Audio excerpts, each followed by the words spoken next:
అదే RTV app వార్తల్ని క్షణాల్లో చదివే అవకాశం ఉంటుంది. ఒక న్యూస్ పేపర్, ఒక టెలివిజన్ ఛానల్ మీ చేతుల్లో ఎప్పుడూ ఉంటాయి.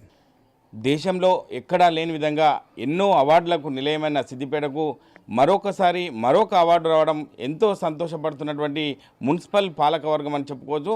అదేవిధంగా సిద్దిపేట గతంలో స్వచ్ఛ సిద్దిపేట, అదేవిధంగా దీనికి సంబంధించి ఋతుప్రేమ కావచ్చు, ఇప్పుడు స్టీల్ బ్యాంక్ విషయంలో రికార్డులో ఒక అవార్డు ఆర్థిక సర్వేలో ఏర్పడడం అనేది గొప్ప విషయంగా చెప్పుకోవచ్చు. దానికి సంబంధించి మాజీ మున్సిపల్ చైర్మన్ కడవెరుగు మంజుల రాయనర్సు ఉన్నారు. గతంలో రాయనర్స్ కూడా మున్సిపల్ చైర్మన్గా చేసిన అనుభవం ఉంది. అదేవిధంగా తమ సతీమణి అయినటువంటి మంజుల కూడా మున్సిపల్ చైర్మన్గా చేయడం జరిగింది.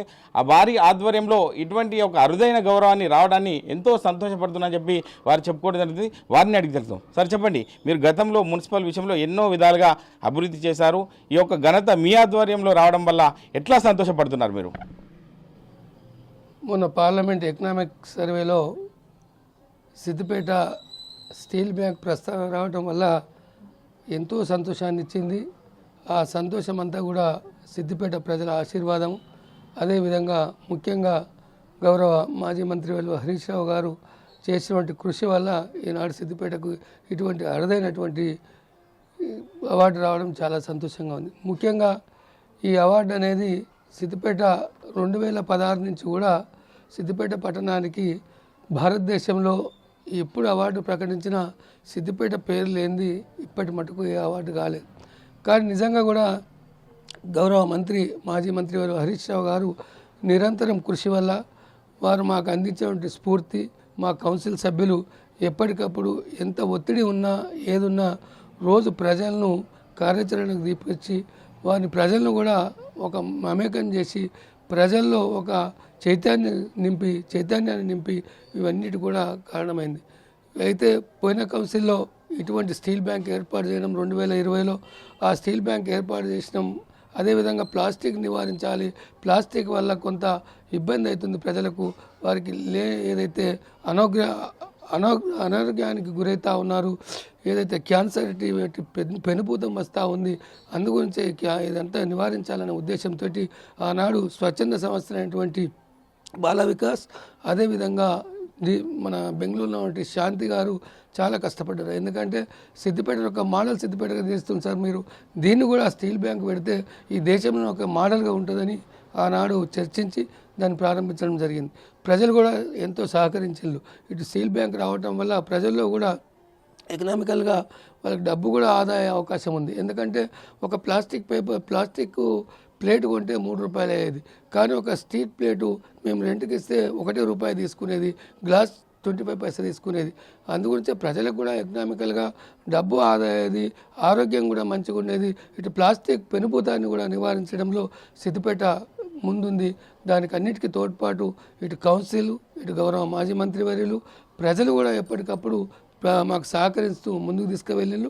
అదే స్ఫూర్తిని ఇప్పుడు ఉన్నటువంటి కౌన్సిల్ కూడా అదే స్ఫూర్తిని కొనసాగించి మళ్ళీ ప్రజల్లోకి తీసుకువెళ్ళి ప్రజలను కార్యముఖం చేసి ప్రజలకి ఏదైతే చెప్పాలి, ప్రజలకు ఏదైతే మనం చెప్పగలిగామో దాన్ని అలవాటు చేస్తామో తప్పకుండా ప్రజలు కూడా ఆచరిస్తారు.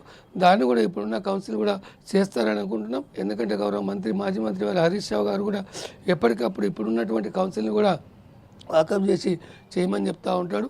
ఒక స్టీల్ బ్యాంకే కాదు, ఈ దేశంలో నిజంగా కూడా ఈ సిద్దిపేట అంటేనే ఒక అరుదైనటువంటి గౌరవాన్ని ఇచ్చింది. ఇటు పచ్చదనాన్ని కావచ్చు, స్టీల్ బ్యాంక్ కావచ్చు, క్లీన్ అండ్ గ్రీన్ కావచ్చు, అదేవిధంగా చెత్త లేని మున్సిపాలిటీ ఏది అంటే సిద్దిపేట అనే విషయాన్ని ప్రతి ఎమ్మెల్యే, చాలామంది ఎమ్మెల్యేలు, మంత్రులు, ఈ దేశంలో ఉన్నటువంటి అత్యున్నతమైన అధికారంలో ఉన్నటువంటి ఐపీఎస్ అధికారులు కూడా సిద్దిపేటను సందర్శించి ఈ సిద్దిపేటకు మంచి గౌరవాన్ని అందించినటువంటి ఈ సిద్దిపేట ప్రజలందరికీ కూడా మరోసారి హృదయపూర్వకంగా ధన్యవాదాలు. అంటే దినదినాభివృద్ధి యొక్క పెరుగుతున్నటువంటి సిద్దిపేటలో 1,50,00,000 మంది ఒక జనాభా ఉండడం జరుగుతుంది. రాబోయే రోజుల్లో ఎటువంటి ప్రణాళికతో ముందుకెళ్తారు? తప్పకుండా ఆనాడు తెలంగాణ రాష్ట్ర ప్రభుత్వం ఒక సిద్దిపేటను ఒక ప్రణాళికబద్ధంగా ముందుకు తీసుకువెళ్ళాం. కానీ నూతనంగా ఏర్పడినటువంటి ప్రభుత్వం ఇప్పటికి 10 మాసాలు అవుతుంది, ఇప్పటికి కూడా ఏ మున్సిపాలిటీ కూడా ఒక డబ్బు నయా పైసా కూడా చెల్లించలేదు.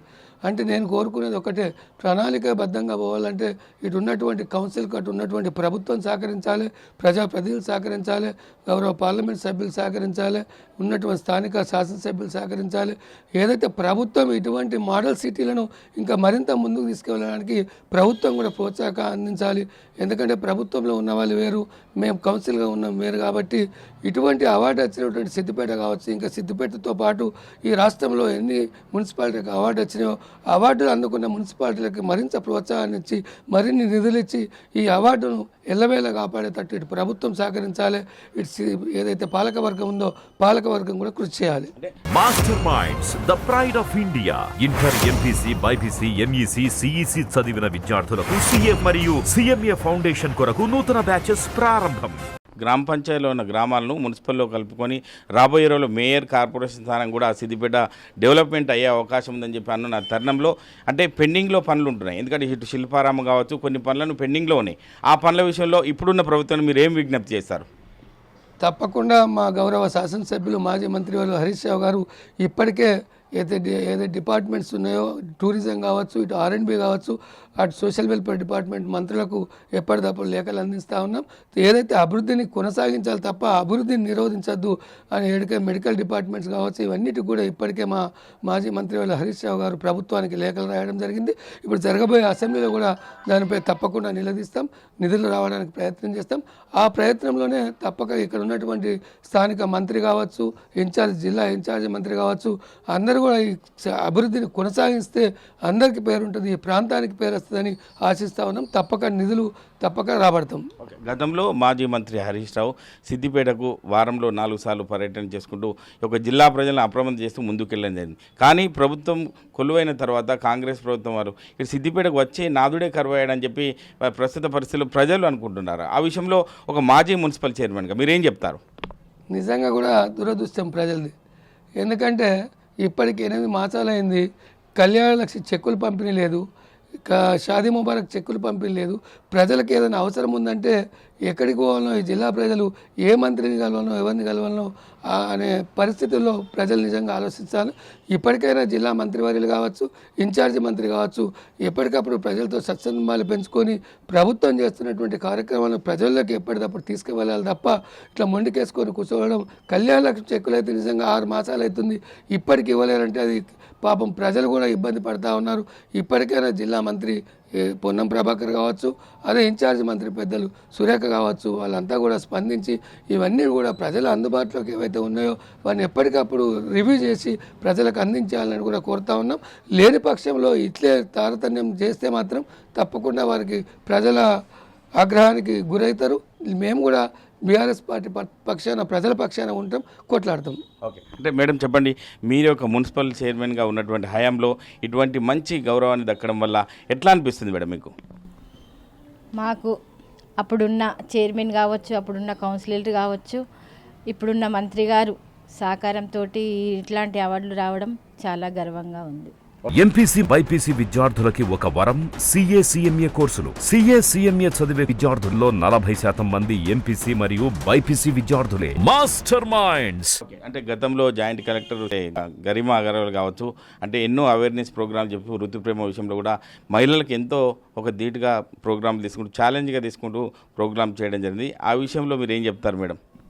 ఇప్పుడు స్టీల్ బ్యాంక్ ఎట్లా అవార్డు వచ్చిందో ఈ ఋతుప్రేమకు కూడా అట్లాంటి అవార్డు వస్తుందని నేను కోరుకుంటున్నాను. ఎందుకంటే దేశంలో కూడా ఎక్కడ లేని ఋతుప్రేమ సిద్దిపేటలోనే చేయడం జరిగింది. దేశంలో కూడా ఎక్కడ లేనిది స్టీల్ బ్యాంక్ అనేది సిద్దిపేటలోనే ఉండడం జరిగింది.